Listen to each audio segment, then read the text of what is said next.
there? Is that you? No!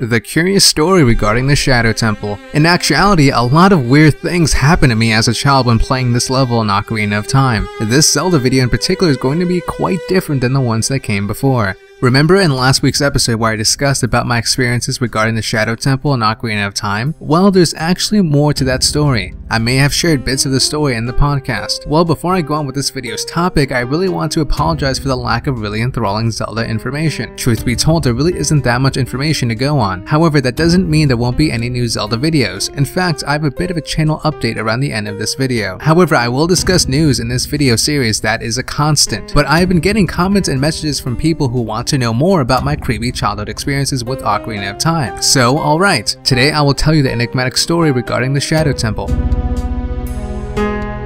Well, how did this story begin? Well, I was around 6 or 7. I recently just moved to Florida. As a child, I really hated the thought of moving away from my original home. However, I really didn't have a choice. So one day, my parents, were looking at houses to buy. They brought me along to see. While my parents were talking with the real estate agent, I ran upstairs and wanted to explore. Sure enough, all I saw was empty rooms, but then I heard noises coming from a faraway door from the other side of the hallway. I wanted to investigate it. What I saw was a blue bed and some kind of a doll sitting on top of it. However, I kid you not, the doll actually moved on its own. What the doll did actually was just twist its neck and head to take a look at me. As a child, I really didn't know what to think. I wasn't scared or surprised, I just saw what I saw. So I quickly ran downstairs to tell my parents of my discovery. When they came up, however, the blue bed was gone and so was the doll. My parents, as a result, thought I was just playing around, but I know what I saw. It wasn't long until my parents actually bought that same house. When I was choosing rooms, I chose the room where I saw the doll. For a time, I was a bit lonely. I was a new kid at school, my parents were getting a bit worried as a result, so to cheer me up, my cousin came along and gave me his Nintendo 64 along with his copy of Ocarina of Time. I began playing Ocarina of Time for the first time. I played from what I thought was my cousin's save file called I Died Once. It was in the Shadow Temple and my god, I was fascinated with the dungeon. The dark atmosphere, the redeads, the wall masters, the creepy faces, the fear in the air. I loved every bit of it, so much so that I attempted to draw some of the things I saw in the Shadow Temple. However, my first drawings as seen here were just a bunch of scribbles. I really wanted to draw better, so staying up all night I would play the Shadow Temple for hours just to get inspiration. Sometime around that night I grew a bit sleepy and that's when I heard a voice. So do you want to learn how to draw? And I know this might sound a bit insane, but there he was, the doll that I saw earlier before.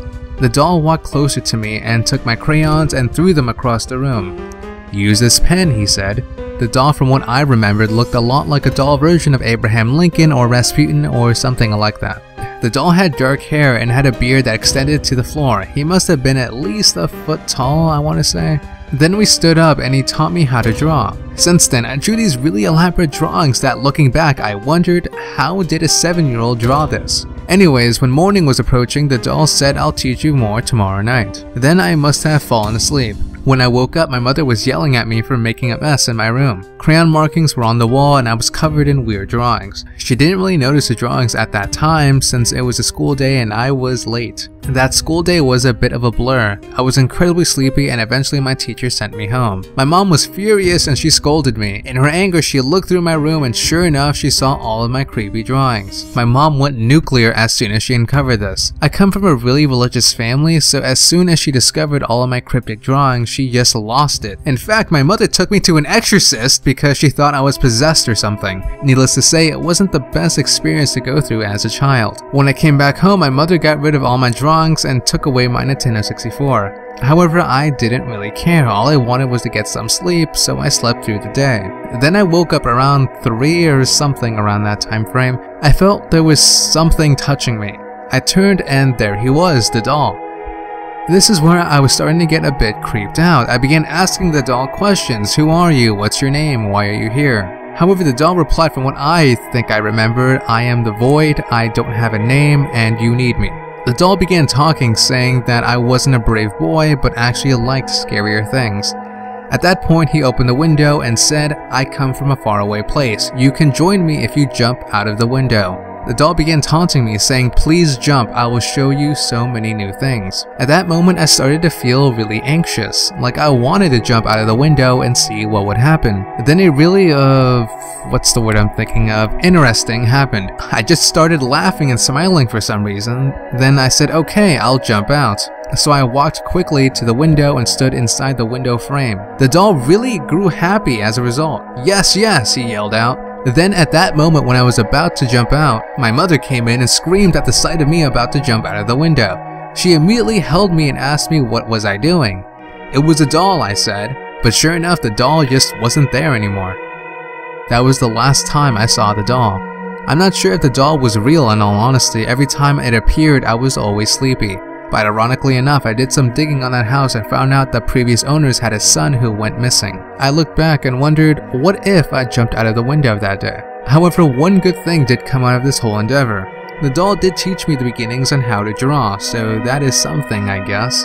And that's the end of my story. It's kind of vague, but I'm going with my childhood experiences here. And yes, this Zelda video is really different from the past ones I know, but while we're on the topic, I do want to give a channel update. Before I go on with this, please note that these changes won't be implemented until Halloween, when I have more time to focus on YouTube, because school is really eating up a lot of my time actually. Zelda news will stay. I have been doing this series for 40 weeks straight and I intend to keep on doing it. However, I do want to put up other news videos and other forms of content. So I'm going to ask you, what do you guys want to see?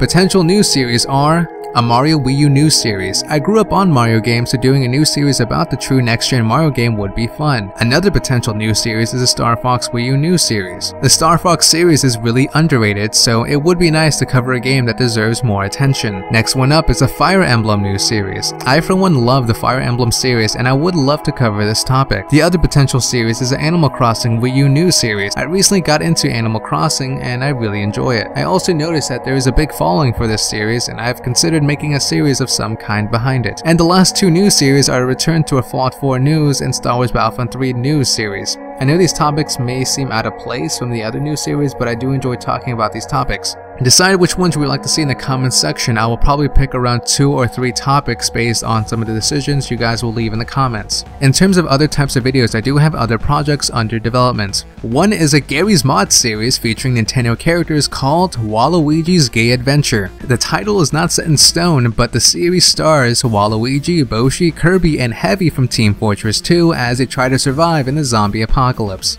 The other web series is comedic Halo Machinima, which will debut in Halloween. Also, the collaboration video with HMK hopefully will be out in a month, I think. Keep in mind that these new changes won't be out until Halloween. I'm planning to do something special around that time. But anyway, special thanks goes to Sosuke Power, Jiggly Slut 420, and Prince Marth for contributing to this week's episode. If you have any information pertaining to anything Zelda related, please comment below with the source and I'll feature your name in next week's episode. In next week's episode, I will give my final thoughts on Hyrule Warriors and the future of Zelda spin-offs.